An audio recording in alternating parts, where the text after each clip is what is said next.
Shalom jemaat sekalian. Kita bersyukur saudara ya untuk boleh tetap di dalam kasih karunia Tuhan. Salam dari jemaat di HIPC.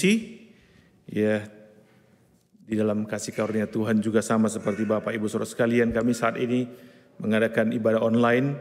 Oleh karena sama seperti Bapak Ibu juga banyak yang terpapar ya, kita terus doakan dalam anugerah Tuhan kita menjalani masa-masa yang tidak mudah ini. Tapi kita percaya bahwa ada maksud Tuhan ya di dalam semua ini. Tidak mungkin Tuhan tidak punya maksud di waktu yang panjang ya, di tengah-tengah situasi yang tidak mudah dan di seluruh dunia. Saudara ya, gereja sedang menanti apa yang Tuhan sedang kerjakan di tengah-tengah dunia ini.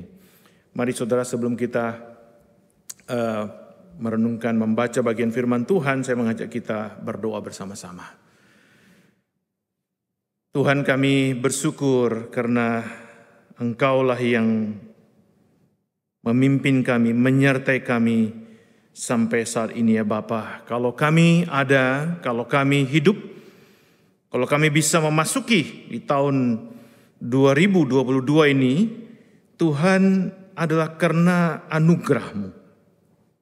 Karena penyertaan Tuhan, tidak ada sesuatu kekuatan dalam diri kami memasuki tahun ini ya Bapa.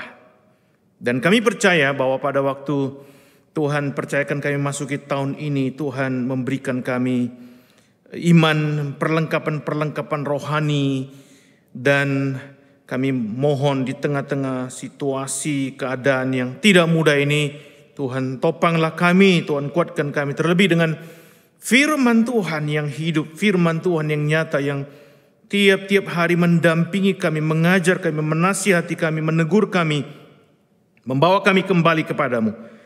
Terima kasih Bapa, hamba-Mu yang akan melayani firman Tuhan. Setiap kami mendengarkannya, biar sama-sama diurapi oleh Tuhan. Terpuji Dikau Bapa di surga, kami berdoa bersyukur dalam nama Tuhan Yesus. Amin.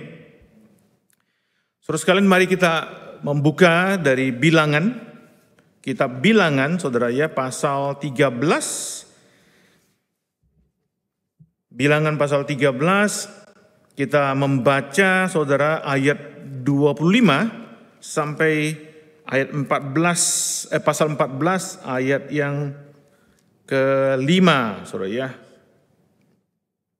Nanti bagian-bagian tertentu saya akan jelaskan ya. Bilangan 13 ayat 25 sampai 14 ayat 5. Saya akan bacakan kepada kita semua, baik Bapak Ibu yang di sini maupun yang di online, kita sama-sama memperhatikan. Sesudah lewat 40 hari, pulanglah mereka dari pengintaian negeri itu.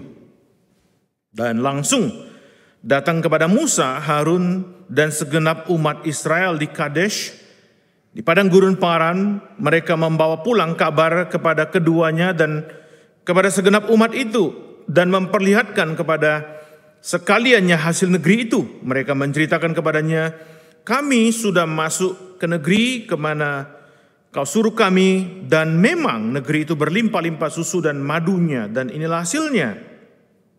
Hanya bangsa yang diam di negeri itu kuat-kuat, dan kota-kotanya berkubu dan sangat besar, juga keturunan Enak telah kami lihat di sana. Orang Amalek diam di tanah Negev, orang Het, orang Yebus, dan orang Amori diam di pegunungan, orang Kanaan diam sepanjang laut dan sepanjang tepi sungai Yordan. Kemudian Kaleb mencoba menenteramkan hati bangsa itu di hadapan Musa, katanya, tidak, kita akan maju dan menduduki negeri itu sebab kita pasti akan mengalahkannya. Tetapi orang-orang yang pergi ke sana bersama-sama dengan dia berkata, kita tidak dapat maju menyerang bangsa itu karena mereka lebih kuat daripada kita. Juga mereka menyampaikan kepada orang Israel kabar busuk tentang negeri yang diintai mereka dengan berkata, negeri yang telah kami lalui untuk diintai adalah suatu negeri yang memakan penduduknya, dan semua orang yang kami lihat di sana adalah orang-orang yang tinggi-tinggi perawakannya. Juga kami lihat di sana orang-orang raksasa, orang Enak, yang berasal dari orang-orang raksasa, dan kami lihat diri kami seperti belalang, dan demikian juga mereka terhadap kami. Lalu segenap umat itu mengeluarkan suara nyaring, dan bangsa itu menangis pada malam itu.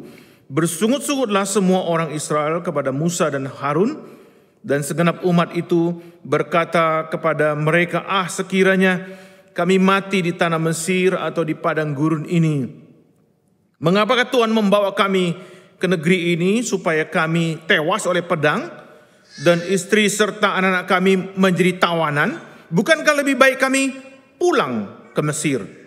Dan mereka berkata seorang kepada yang lain, baiklah kita mengangkat seorang pemimpin lalu pulang ke Mesir. Lalu sujudlah Musa dan Harun di depan mata seluruh jemaah Israel yang berkumpul di situ. Sampai sejauh itu pembacaan firman Tuhan. Yang berbahagia kita yang merenungkan dan melakukan firman-Nya. Saudara sekalian, tema yang saya angkat adalah pentingnya iman menjalani tahun 22 ini, saudara ya. Saudara, kita tahu bahwa keadaan dunia ini, saudara, kita pikir tahun 22 ini sudah mulai bisa normal, saudara ya. Kita merasa demikian pada waktu yang lalu diramalkan, ya diprediksi mungkin 2 tahun ya. Di akhir tahun tiba-tiba terjadi lagi sesuatu gejolak ya. Kembali ketidakpastian menyelimuti saya dan saudara ya. Kita kembali bingung saudara ya, apa yang kita harus rencanakan, kita siapkan. Saudara butuh keberanian, saudara butuh iman, yang butuh bukan hanya mata kepala di dalam menjalani tahun ini. Bahkan mungkin di tahun-tahun ke depan ya. Saya sengaja mengajak saudara melihat di kitab Bilangan ini adalah situasi bangsa Israel yang akan masuk ke tanah Kanaan. Saudara, setelah mereka perjalanan selama setahun, ya kurang lebih setahun, ya ini mereka sudah di depannya, di seberang tanah Kanaan, siap masuk, saudara. Oleh sebab itu Musa mengatakan kepada orang-orang Israel, kamu bawa masing-masing dari sukumu satu orang mewakili sukumu supaya mengintai negeri itu. Dan kemudian kamu bawa hasilnya, kemudian kamu beritahu kita bagaimana caranya masuk ke sana. Kemudian strategi masuknya ke sana kamu pelajari. Saudara, itu disampaikan Musa kepada mereka, diperintahkan Musa kepada 12 orang yang mewakili bangsa itu, saudara. Dan saudara, kita melihat di sini bahwa ini adalah di tahun pertama, saudara ya, bukan tahun terakhir, bukan, saudara ya. Karena apa? Karena mereka sebenarnya sudah siap masuk, tapi Tuhan menunda mereka masuk dengan berputar-putar. 40 tahun sebenarnya sudah mau masuk. Saudara bisa bayangkan enggak itu? Sudah di depan mereka, tapi karena sikap dari bangsa ini terhadap Tuhan ya, yang sudah Tuhan siapkan sedemikian rupa untuk masuk, akhirnya Tuhan bilang stop, berhenti. Saya tidak izinkan kamu masuk, putar-putar dulu. Saudara, saya mengumpamakan ini, saudara ya. Pada waktu Tuhan membawa saya dan saudara, menyiapkan kita masuk di tahun ini, saudara ya. Kemudian kadang-kadang kita berpikir begini, aduh indah sekali 3 tahun lalu, betul enggak? 3 tahun lalu, saudara, 2 tahun lalu, 3 tahun lalu, saudara ya, belum ada pandemik, betul nggak ya? Suasana nyaman, semuanya normal, saudara ya, baik sekali. Dan kemudian kita mungkin punya imajinasi, punya bayangan, alangkah indahnya kalau kita kembali ke tahun itu. Alangkah baiknya kalau Tuhan membawa kita kembali ke sana. Dan faktanya sekarang, saudara ya, Tuhan tidak bawa kita kembali ke sana. Kita dibawa maju terus masuk tahun 22, menjalaninya, melihatnya. Saudara, apakah saya dan saudara siap memasuki tahun ini? Apakah saya dan saudara siap menjalani tahun ini yang mungkin tidak mudah, saudara ya? Yang serba tidak pasti apakah pandemi ini selesai atau tidak. Semua bisnis, semua pekerjaan, saudara, semua usaha, semua keluarga, semua studi, saudara, seperti berubah, betul nggak? Dan kita kadang-kadang berpikir, Tuhan, alangkah indahnya kalau Tuhan bawa kembali kami ke tahun 2019. Ya. Saudara, ini menggelitik sekali, saudara. Karena apa? Karena itu yang terjadi di tengah-tengah bangsa Israel. Pada waktu Tuhan mengatakan, kamu siap masuk ke tanah Kanaan, kemudian apa? Tuhan menemukan sikap yang murni yang ada dalam hati orang Israel sebenarnya apa? Tuhan menyuruh Musa, kamu intai negeri itu, lihat negeri itu. Kamu lihat strateginya gimana maksudnya. Bukan untuk mengevaluasi seperti apa orang-orangnya, bukan. Dan ini yang terjadi. Saya mau mengajak saudara melihat ini, saudara ya. Sikap orang Israel ini ya, 3 sikap ya, mewakili, dan kita mau belajar ya 3 sikap ini. Dan bagaimana saudara 3 sikap ini, apakah mewakili saya dan saudara? Yang di mana posisi saya dan saudara? Yang pertama saudara ya, sikap 10 pengintai. Saudara, tadi kita sudah baca sebagian. Kalau saudara melihat ini saudara ya, setelah lewat 40 hari dalam ayat 25. Setelah lewat 40 hari mereka pulang. Dan mereka membawa semua hasil, sebagian besar hasil-hasilnya. Dan luar biasa saudara ya. Kalau saudara melihat di internet ya, di foto-foto, coba digambarkan seperti apa, tandanya gede-gede. Kalau misalnya pisangnya tandanya gede-gede ya, anggurnya besar-besar saudara ya. Dilihat subur sedemikian rupa. Dan saudara, pada waktu saudara memperhatikan, ya ini sih kalau saudara lihat gambarnya sih gersang sih ya. Kalau Tuhan menjanjikan begini, Tuhan memberikan engkau apa? Tanah Kanaan, tanah perjanjian yang berlimpah susu dan madunya. Saudara lihat gambar ini, mana madu dan susunya saudara ya, itu pohonnya itu semuanya gersang, tanah doang yang kelihatan. Saudara, intinya sebenarnya apa saudara ya? Intinya sebenarnya adalah pada waktu Tuhan mengatakan, aku ada bersama-sama dengan kamu, di tanah yang gersang pun aku bisa buat menjadi hijau. Amin saudara. Itu loh. Pada waktu aku hadir bersama-sama dengan kamu di tanah yang gersang yang kelihatannya semuanya tanah, pasir, tidak ada pohon sama sekali. Aku ada di sana, maka tanah yang gersang itu menjadi subur, penuh madu dan susunya. Itu yang ingin ditanamkan Tuhan kepada bangsa ini. Saudara, itu yang kita lihat pada waktu Lot dan Abraham. Lot mengambil yang subur saudara ya.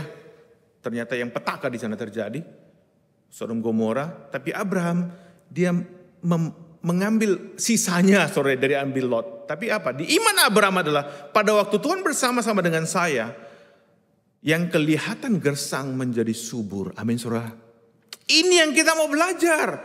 Dan pada waktu itu saudara, orang-orang 10 orang ini, pengintai ini berbeda dengan 2 orang.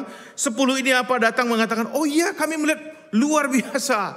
Ya, kalau saudara melihat di sini menceritakan kepada bangsa itu, negeri itu berlimpah susu, manuja, dan ini hasilnya mereka bawa saudara ya.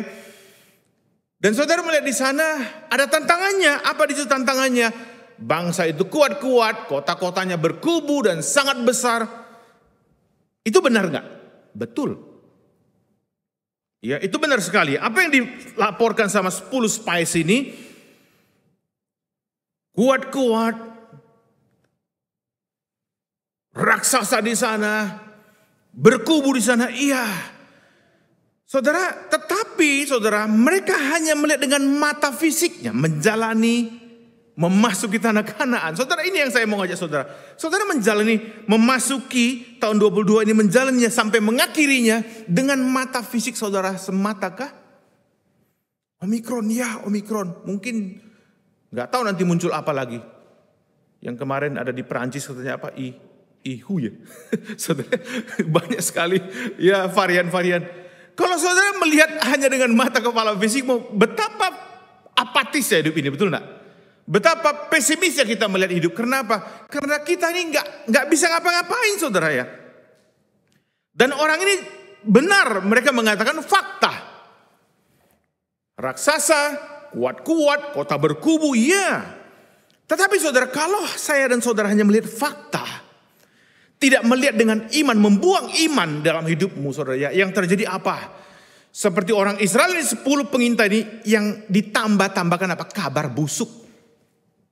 Rumors, gosip saudara ya. Saudara, di dalam yang ini saudara melihat apa? Di dalam ayat 32 ya, kalau saya bacakan lagi saudara ya, bangsa ini juga mereka menyampaikan kepada orang Israel kabar busuk tentang negeri yang diintai mereka. Dengan berkata, negeri yang telah kami lalui itu diintai adalah suatu negeri yang memakan penduduknya. Dan semua orang yang kami lihat di sana adalah orang yang tinggi-tinggi perawakannya. Benar, tapi satu sisi, yang satu nggak benar. Memakan penduduknya itu loh. Juga kami lihat di sana orang-orang raksasa, orang enak yang berasal dari orang raksasa. Dan kami lihat diri kami seperti belalang. Oh saudara bisa bayangkan enggak? Sudah diberitahu yang pertama raksasa, gede-gede, kemudian ditambahin rumors, kabar busuk, makan penduduk. Gila, kita mau masuk ke sana makan penduduk, kita disantap sama mereka. Jadi saudara bisa bayangkan enggak? Fakta yang sudah mereka lihat, ditambah kabar busuk. Wah, ini bangsa ini diberikan gosip seperti itu, pada ketakutan semakin apa? Mengkeret, betul enggak? Semakin menciutlah iman mereka. Kami seperti belalang. Wah, tambah lagi saudara ya. Tambah ketakutan. Saudara, ini yang membuat mereka ciut dan saudara, Tuhan sangat marah pada waktu itu. Orang ini tidak melihat dengan imannya, hanya melihat dengan mata kepalanya. Saudara, engkau melihat dengan fakta, dengan melihat dunia ini hanya dengan fakta pun sudah salah. Maksudnya apa, Pak? Saudara harus melihat realita, bukan fakta. Realita adalah yang kau lihat dan yang tidak kelihatan. Amin, saudara. Yang kau lihat ini, tetapi apa yang ada yang tidak kelihatan? Apa itu, saudara? Tuhan yang tidak kelihatan. Saudara tahu nggak? Di dalam kitab Yesaya pada waktu Uzia mati, kata Yesaya, aku melihat Allah tahtanya. Saudara, dia melihat faktanya. Uzia mati, Raja Uzia. Dia berpegang kepada raja, saudara Yesaya. Tapi apa kemudian tiba-tiba Tuhan tunjukkan, Uzia raja mati, raja di dunia. Aku ada raja di atas segala raja yang masih hidup. Amin, saudara. Di belakang fakta ada realita rohani yang saya saudara dan saudara lihat. Tuhan yang hidup. Dan ini yang Tuhan marah, saudara.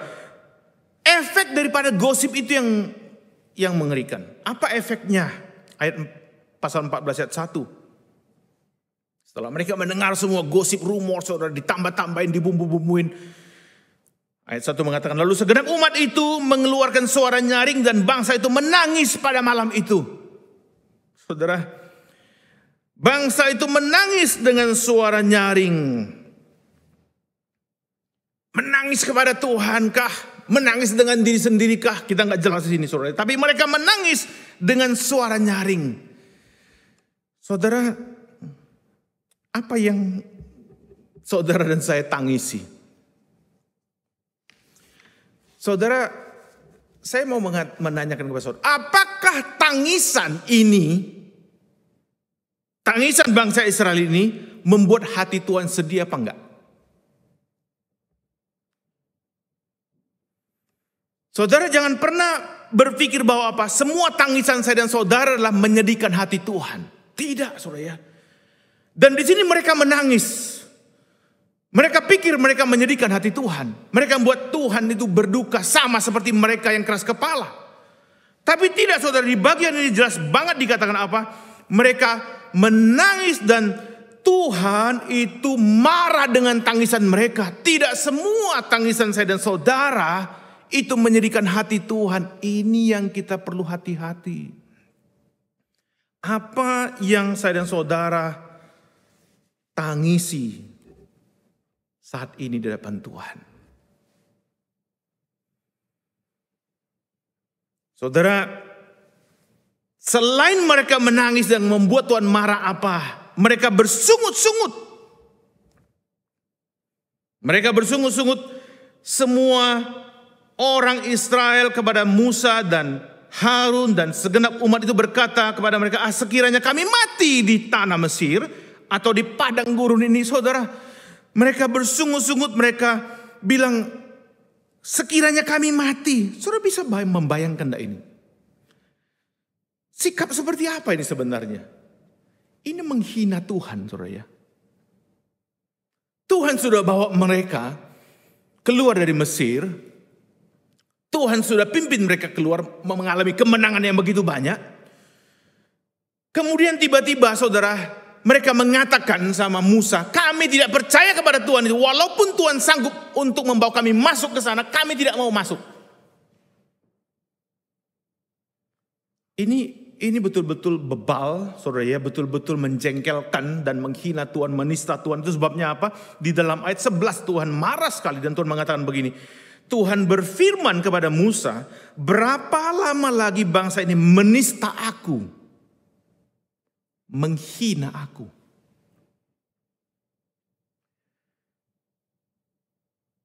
Saudara, berapa lama lagi mereka tidak mau percaya kepadaku sekalipun sudah ada segala tanda mukjizat yang kulakukan di tengah-tengah mereka.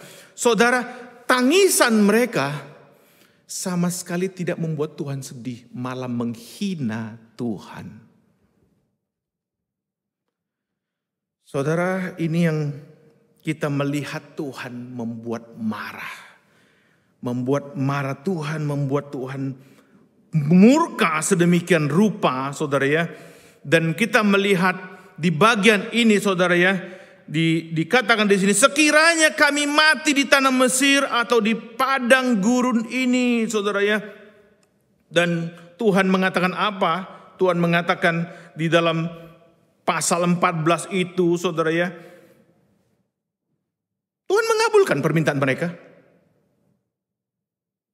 Kamu keras kepala, kamu begitu bandel, saudara ya. Dan Tuhan mengabulkan permintaan mereka, saudara ya, membuat apa? Mereka mati semua yang umur 20 tahun ke atas, saudara ya. Tuhan mengatakan apa? Kamu jadi bangkai semua di padang gurun. Kamu jadi bangkai semua. Saudara, apa yang terjadi sebenarnya dengan bangsa ini, saudara ya? Tuhan mengatakan kamu akan masuk ke tanah Kanaan. Tuhan mengatakan kamu akan mengalami perubahan hidup dari perbudakan di Mesir. Oh, tapi bangsa ini begitu keras kepala dan mengatakan kami tidak mau berubah, Tuhan. Saudara bisa membayangkan itu?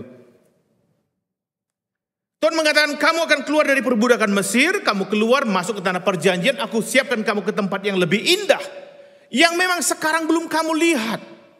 Tapi bangsa ini mengatakan kami sudah nyaman di Mesir. Kami mau pulang ke Mesir. Lebih baik kami tinggal di Mesir. Saudara, comfort zone mereka Mesir. Saudara jangan pikirkan bahwa apa? Mesir itu perbudakan itu membuat mereka susah. Oh, sudah banyak comfort zone-nya di Mesir.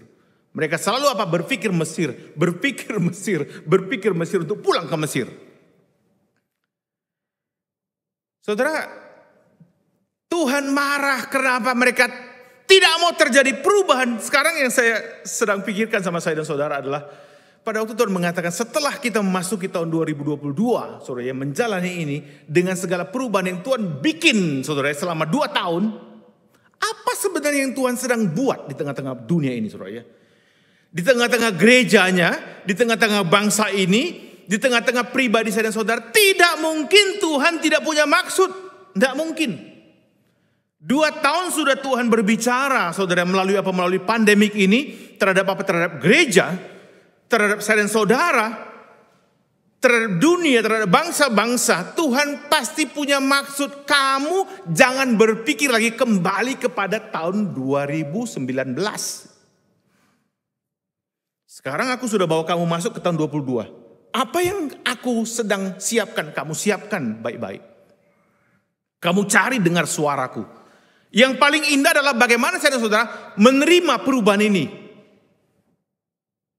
Ya, sementara kita semua pakai emas, betul nggak? Ya, perubahan yang sangat nyata yang kita alami sekarang, semua kebaktian pakai emas. Ya rada aneh sih, saudara ya, karena wajah saudara semua sama, saudara ya. Semua pakai emas. Kita sudah sulit melihat saudara, ya. Tapi Tuhan membuat transisi ini, saudara. Tuhan mengatakan, oh belum selesai. Yang tadi saya katakan, kita berpikir, oh tahun 22 sudah selesai lah ya, kita sudah normal kembali. Tuhan bilang, belum. Ya, pakai lagi emasmu. Ya, saya masih siapkan satu varian baru, Omikron namanya. Waduh, saudara ya. Dan ini yang Tuhan sedang jalani, ya. Tuhan biarkan kita menjalani ini. Saya dan saudara melihat ini apa? Tuhan mau saudara, jangan engkau menangisi sesuatu yang tidak perlu, saudara ya. Tidak. Tuhan mengatakan, mari kamu masuki tahun ini dengan iman, dengan hati yang sungguh-sungguh. Apa yang Tuhan mau kita berubah di tahun ini? Bangsa Israel tidak mau berubah. Mereka comfort zone-nya ada. Apa yang mau IPC berubah di tahun 22? Apa yang mau Tuhan mau berubah terhadap saya dan saudara secara pribadi di tahun 22? Apa yang mau Tuhan berubah terhadap gerejanya di tahun 22? Ini yang kita tanya Tuhan. Sikap kita harus berubah dengan cara Tuhan membuat kita masuk tahun ini. Yang perlu kita nangisi apa, saudara ya? Ini kan tangisan yang tidak disukai Tuhan, yang dibenci Tuhan, yang buat Tuhan marah malah. Yang kita harus menangisi apa? Pada waktu hati kita kering secara rohani. Amin saudara. Itu yang kita harus tangisi.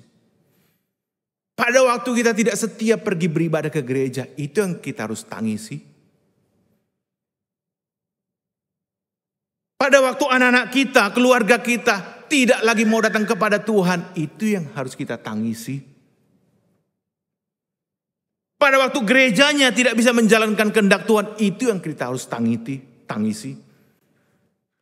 Saudara, Tuhan marah kepada mereka. Kenapa? Karena kamu menangis karena kamu tidak punya iman. Itu loh. Kamu tidak punya iman. Kamu hanya melihat dengan mata kepalamu. Itu yang membuat Tuhan marah. Saudara, tangisan, doa, teriak,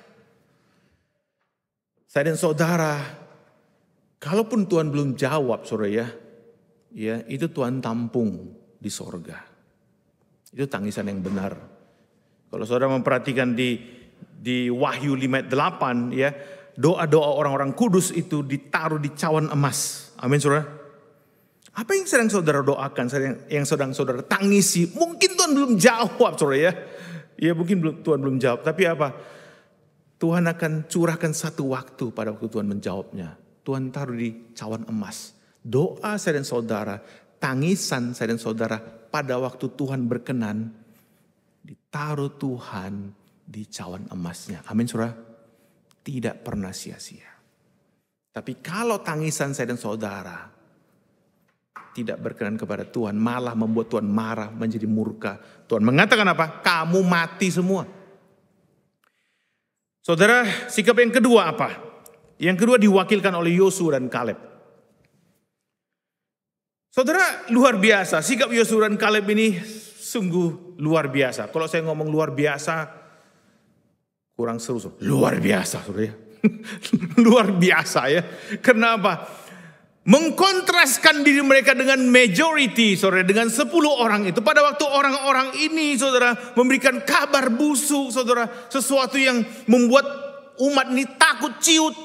Saudara, tiba-tiba, saudara, dikatakan dalam pasal 13 ayat 30 itu, kemudian Kaleb mencoba menenteramkan hati bangsa itu di hadapan Musa. Katanya, tidak, kita akan maju dan menduduki negeri itu sebab kita pasti akan mengalahkannya. Saudara, indah banget ya. Kaleb mencoba menenteramkan hati bangsa itu di tengah-tengah situasi pandemik, di tengah-tengah situasi yang menakutkan. Kita menjalani tahun 22, mungkin ada jemaat-jemaat yang khawatir, saudara, jemaat-jemaat yang gelisah, ada yang kena COVID dan sebagainya. Saudara, ada orang-orang seperti Kaleb yang menenteramkan. Amin, saudara. Gereja membutuhkan banyak orang seperti Kaleb. Amin. Bukan seperti 12 pengintai. Enggak. Orang-orang seperti Kaleb. Menenteramkan bangsa itu, kita pasti mengalahkannya. Saudara, spirit yang sama ditunjukkan oleh Yosua. Saudara, di slide berikutnya, Yosua memberikan beberapa hal yang indah sekali, saudara ya, dengan spirit yang sama dikatakan dalam pasal 14. Ayat 6, ayat 7. Saya mulai dari ayat 7. Dan berkata kepada segenap umat Israel ini, Yosua, negeri yang kami lalui untuk diintai itu adalah luar biasa baiknya. Ada di atas ya. Jika Tuhan berkenan kepada kita, maka Ia akan membawa kita masuk ke negeri yang akan ke negeri itu dan akan memberikannya kepada kita, suatu negeri yang berlimpah-limpah susu dan madunya. Hanya janganlah memberontak kepada Tuhan dan janganlah takut kepada bangsa negeri itu, sebab mereka akan kita telan habis. Yang melindungi mereka sudah meninggalkan mereka, sedang Tuhan menyertai kita. Janganlah takut kepada mereka. Saudara, ini luar biasa, saudara ya. Spirit yang sama ditunjukkan oleh siapa? Oleh orang ini, oleh Yosua. Saudara, yang indah adalah dikatakan di sini apa? Dikatakan kalau Tuhan berkenan, ya. Bukan kekuatan Yosua, enggak, bukan kekuatan mereka. Dengan iman, kalau Tuhan berkenan. Dan yang luar biasa lagi adalah apa? Dikatakan, kalau 10 orang itu mengatakan, bangsa itu akan menelan kita. Yosua mengatakan, mereka kita telan. Luar biasa ya. Ini iman, saudara ya. Yang ajaib sekali, saudara ya. Di dalam melihat tahun 22, saudara ya, saya dan saudara mungkin banyak tantangannya, banyak kesulitannya. Tapi biarlah saya dan saudara melihatnya dengan iman. Sama seperti siapa? Sama seperti Yosua dan Kaleb. Mereka mengatakan, iya banyak, kita facing the giants. Tahun 22 mungkin banyak sekali, mungkin nanti model-model apalah itu ya. Covid yang jadi segala macam yang gak jelas. Yang diberitahu sama kita. Tapi apa? Kita melihatnya dengan iman. Kita akan menelannya. Amin, saudara. Bukan karena kekuatan kita. Kalau Tuhan berkenan. Sekarang Tuhan sudah berkenan membawa saya dan saudara masuk tahun 22. Amin, saudara. Pada waktu Tuhan berkenan membawa saya masuk tahun 22. Tuhan akan memperlengkapi saya dan saudara. Amin. Saudara, yang terakhir, yang ketiga adalah ditunjukkan oleh siapa? Oleh Musa. Saudara, Musa ini luar biasa sikap hatinya. Ya. Orang ini, saudara, setelah mereka bersungut-sungut, dikata-katai, bahkan dikatakan, kita ganti aja pemimpinnya. Saudara ya, mereka nggak mau dipimpin oleh Musa. Dan hebat sekali ya, Musa dikatakan begini di dalam ayat yang ke-5. Lalu sujudlah Musa dan Harun di depan mata seluruh jemaah Israel. Musa punya mental tidak perlu defense. Tidak perlu menjelaskan, tidak perlu mengklarifikasi. Saudara, hampir 30 tahun ya saya pelayanan. Tahun depan saya 30 tahun pelayanan. Selama kami pelayanan 30 tahun, saudara ya, banyak fitnahan. Banyak yang tidak suka.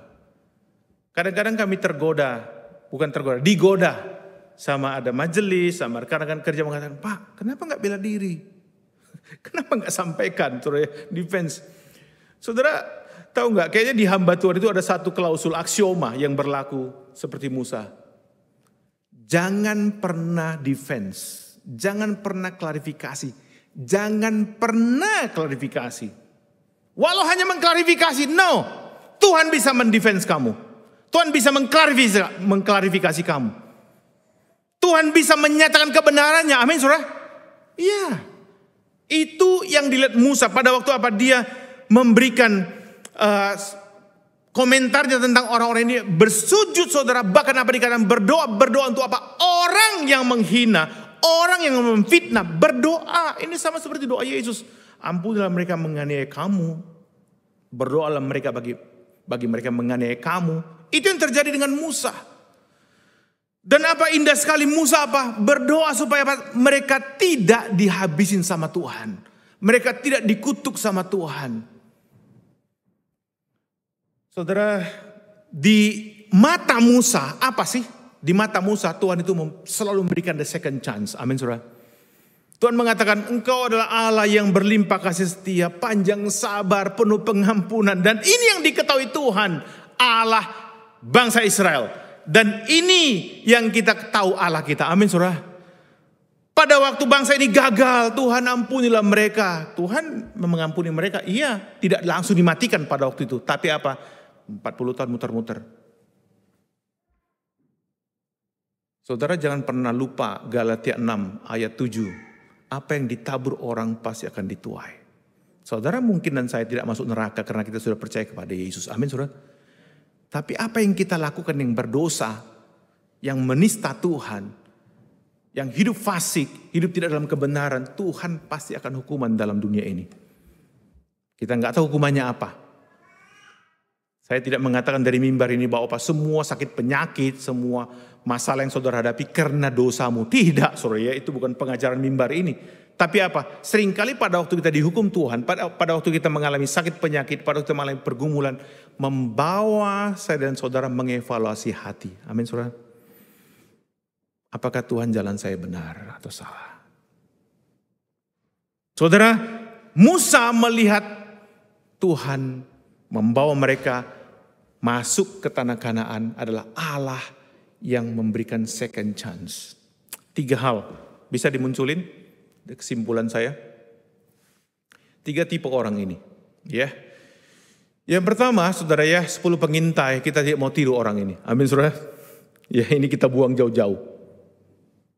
Mereka tidak melihat dengan imannya. Yang kedua, kita mau tiru, ya, melihat dengan iman tantangan besar, tapi Allah lebih besar daripada tantangan. Amin. Jangan melihat tantangan dibandingkan dengan dirimu, kita akan ciut. Tapi lihatlah tantangan dibandingkan dengan Allah yang maha besar. Amin. Itu yang dilihat sama 2 pengintai. Yang ketiga, orang ini Musa dan Harun. Orang ini melihat Tuhan selalu memberikan kesempatan yang kedua. The second chance.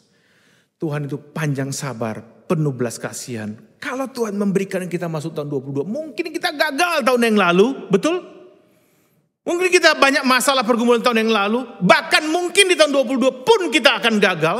Tetapi apa? Lihatlah Allah kita, Allah yang penuh belas kasihan, yang menopang, menolong kita pada waktu kita datang kepadanya. Sungguh-sungguh Tuhan selalu memberikan kita the second chance. Amin, saudara. Mari kita tenangkan hati di depan Tuhan. Kita ambil waktu berdoa. Saya persilakan untuk hambanya yang setia, Pendeta Joni, mengambil waktu.